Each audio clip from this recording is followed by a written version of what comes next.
Interview দিতে এসে বসের সাথে ফাইজলামি করছেন। এখন যদি আপনার চাকরি না দিই? না না প্লিজ, এটা করবেন না। এই চাকরিটা আমার ভীষণ প্রয়োজন। এই চাকরিটা না পেলে ও বাচ্চা নিয়ে না খেয়ে মরতে হবে। আচ্ছা, কয়টা বাচ্চা আপনার? 9টা।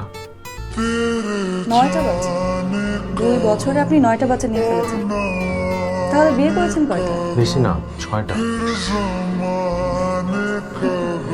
আপনি তো দেখছি অনুমোদনের বাইরে 2টা এক্সট্রা বিয়ে করে ফেলেছেন।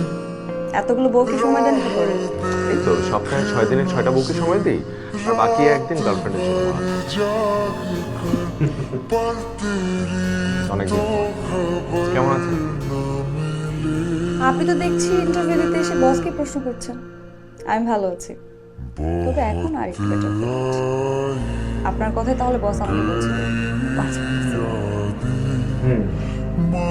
কত কিছুই তো অজান্তে ঘটে যায় জীবনে।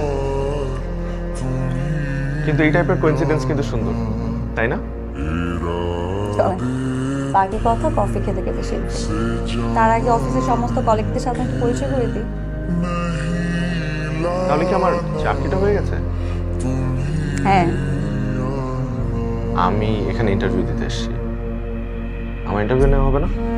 প্রয়োজন নেই।